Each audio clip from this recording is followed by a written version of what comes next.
What are you doing right now? Are you slumped on your couch, mindlessly flipping through the TV channels?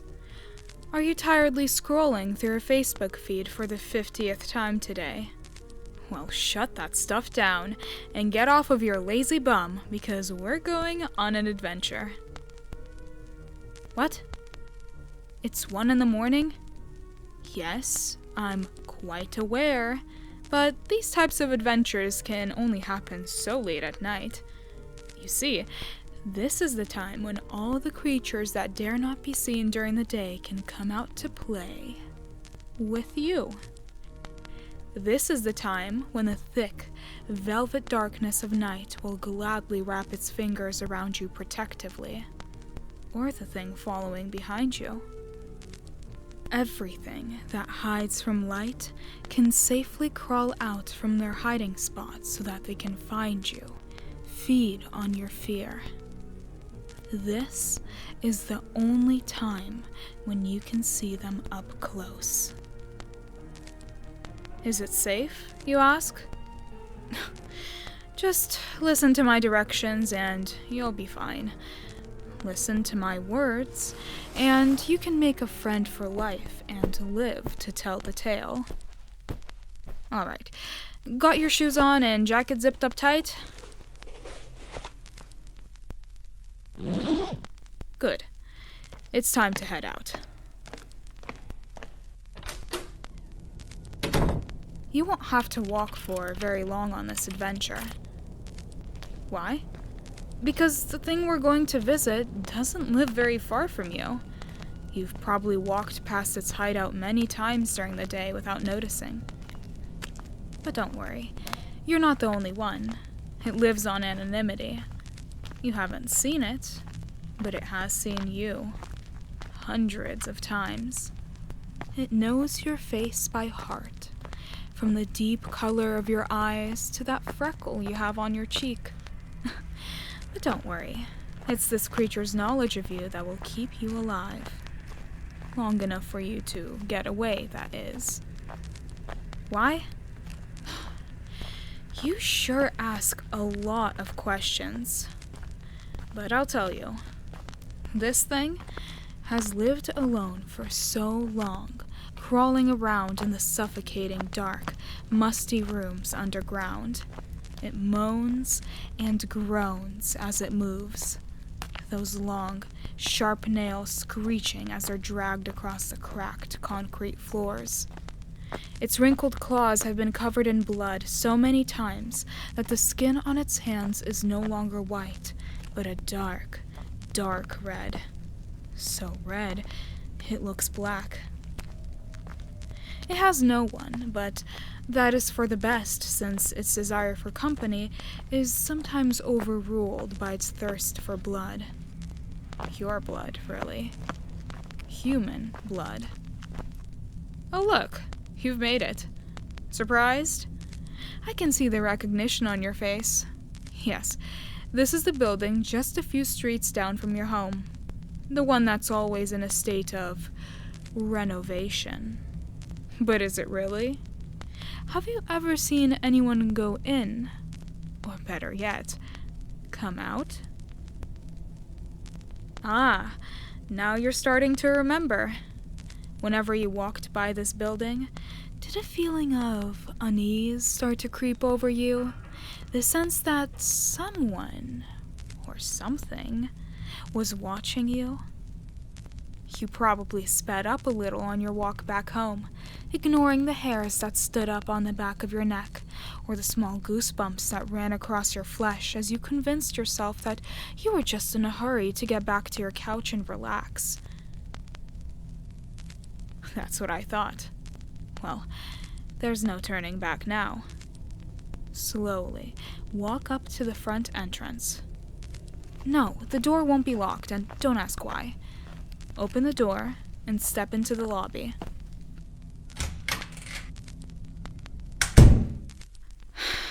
Yes, I know it's dark, but you're going to have to deal with it. Like I said, nothing that lives in the dark will like any kind of light. You should be able to see a large empty desk right in front of you. See it? Good. Now, walk up to the desk and reach over the divider with your left arm. No, don't try and peek over the divider. They won't like it. Just reach and feel around. Your hand may brush some objects that feel questionable. Ignore them. There are many things on that desk, but what you're searching for is a key. Do you feel it? The tiny, cold object with rigid edges? Perfect. Grab it. Wait, don't pull your hand back yet. There's still one more thing to grab if you want to walk out of this mostly intact. There should be something that feels like a small glass bottle. Don't ask what's inside it, just get it. Good. Now you can pull your hand back. Make sure to put both the key and the bottle in the safety of your pocket before you move on. Now, there's a specific door that you're going to have to find in order to continue your adventure. Blink for a second and it's easy to miss, but don't worry, that's why I'm here. Walk down the corridor adjacent to the lobby. It should be lined with various doors, but don't try and open any of them. They're all locked for a reason. What you can do, however, is count how many doors there are. Make sure to count in your head. 1, 2, 3. Shh! Walk quieter. Your footsteps are echoing off of the marble floors too loudly. You can't let it know that you're here yet. 4, 5, 6. Okay. It looks like you've reached the end of the corridor. Now, how many doors did you count on your way here? 6, you say? Wrong. Look again. No, don't turn around completely. Don't even turn your head. Just look from the corner of your eye. There. You see it? That little black door hiding right behind you? That's the one. What's that? You feel unsure about this? Well, there's no point in turning back now. In fact, you can't. You see, there's only one way out of this building, and it's through that little door. No, you can't walk through the corridor because whatever is hiding behind those other locked doors will only let you walk past them once, not twice. If you try to. Let's just say that those doors can't hold them back. Are we on the same page now? Good. Now, slowly turn the handle on the door 180 degrees exactly. No more. No less. Anything else will alert it of your presence.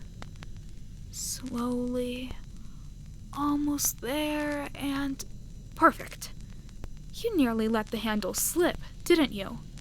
Wipe those sweaty palms on your pants before you get yourself killed on accident. Goodness. Okay, now pull the door carefully and ease yourself through the opening. A musty odor will wash over you, so try to take shallow breaths if it gets too overwhelming. What's the smell? I'm honestly not sure. I can only guess, but I think it's best if you don't hear about it. Whoa, be careful! There's a steep flight of steps in front of you that leads down into a set of underground rooms. Yes, I'm sorry, but you're going to have to shut the door behind you and cut off any remaining light.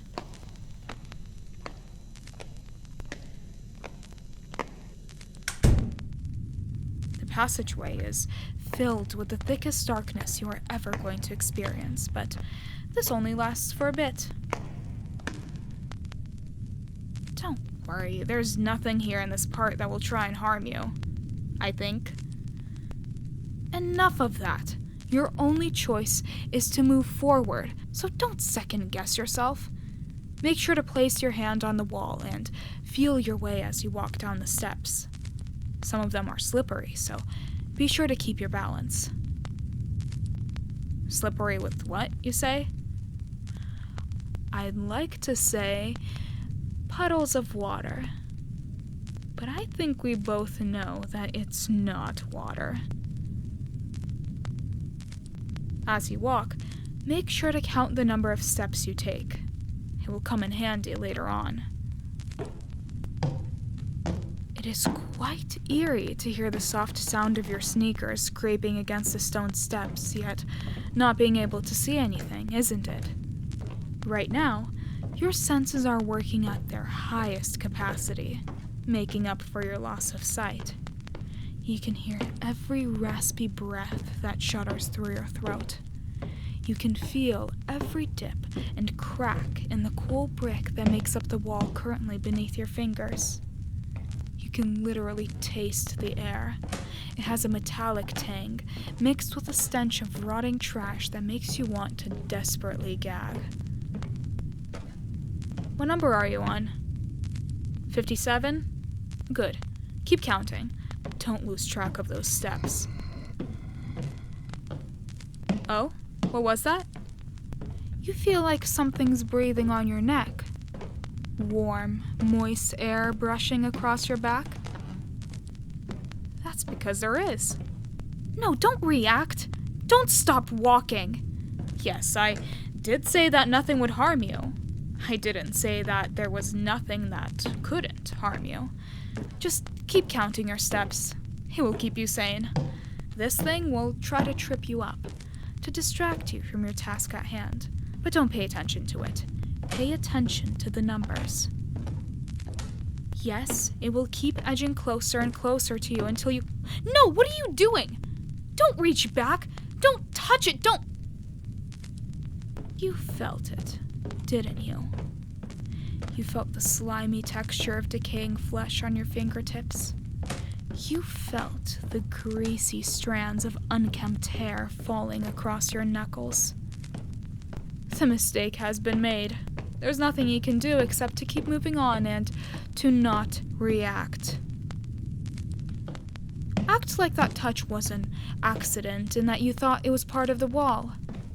Because if you react, if you flinch in disgust or scream in horror, it will know.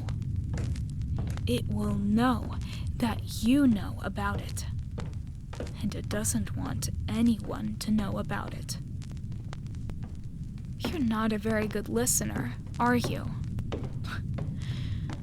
In any case, finally, you've reached the end of the steps. Have you kept track of your number? Yes? Good. Yes, it's still there. I know you can sense it, but you've got to ignore it. Keep that number in your head and don't forget it. It's trying to make you forget by making you scared. Don't let it succeed.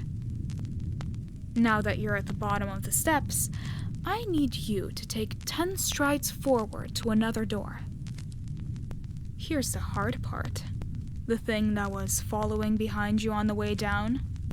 Well, now it's standing in front of you, right next to the door. In order to get out of this passageway, you're going to have to act like you can see. I know it will be difficult, but you've got to trust me.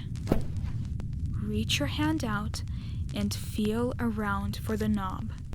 It shouldn't be too far since you're standing right in front of the door. If you accidentally touch the thing again, just keep moving your hand around and search for the knob. Do not react. Ah, there it is. The cool metal of the doorknob is finally in your grasp. Now, take that key you got from the desk earlier and insert it into the keyhole on the knob. Try not to scrape it on the metal too much, or it will know that you can't see what you're doing, and it will take full advantage of that.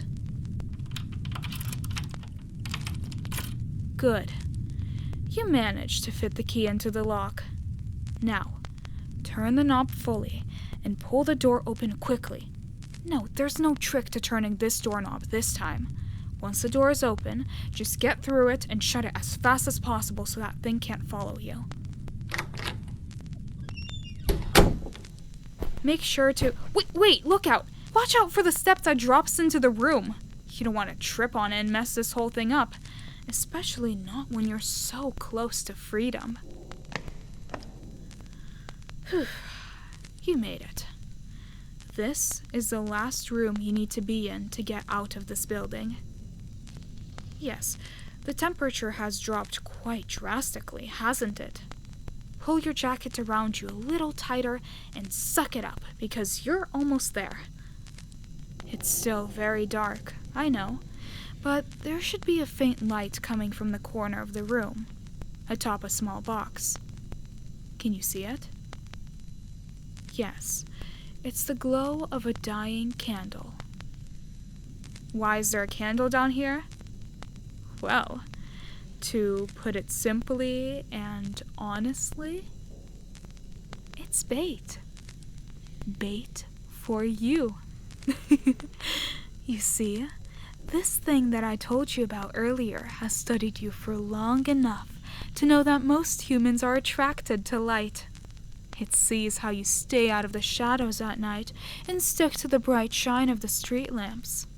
Even its underdeveloped and uncivilized mind can put two and two together. After all, it's got the mind of a hunter, and hunters know how to get their prey.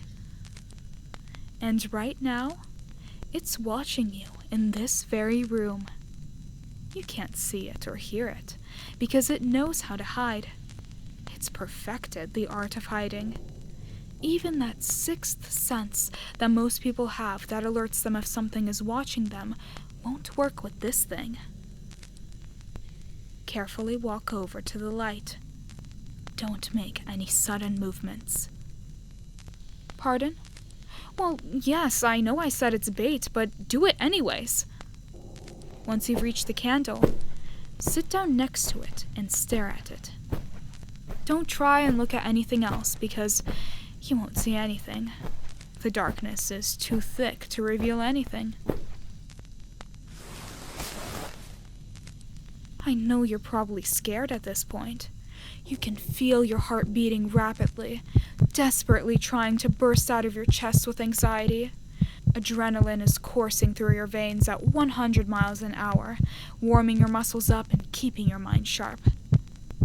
Your brain is ready to make the split-second decision of fight or flight. But no, don't pay attention to any of that. Just pay attention to one thing. Remember that number from earlier? Good. Now, take that bottle out from your pocket. Yes, the one you got from the desk. Slowly unscrew the cap and place it on the floor next to you. Dip your finger into the liquid in the bottle and write that number on the box in the candlelight. Yes, I know it's warm and sticky, but that should be the least of your worries right now. What is the liquid, you ask? I think we both know the answer to that. See, whatever happens now is going to decide your fate. If you write the correct number, the thing will let you go without interruption, and you will have earned a friend for life. Albeit, a friend who will still watch you from the shadows, yet it will never let any other monsters harm you as long as you keep it company from time to time. But write down the wrong number and, well, let's just hope you get it right, because if not, there's nothing I can do to help you. Okay, have you written your number? Good. Close the bottle. Set it down next to the box. And wait. That's right. You have to wait. It's currently crawling around the room to take a look at that number.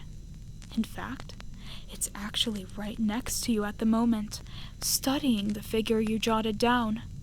Quite disturbing, no? Even with the candlelight, you won't be able to see it, and you definitely can't hear it. But maybe if you try hard enough, you'll be able to smell it. Go on, take a whiff. There. You could smell it, couldn't you? The faint stench of rotting meat and death in general. Try even harder, and you'll be able to feel it.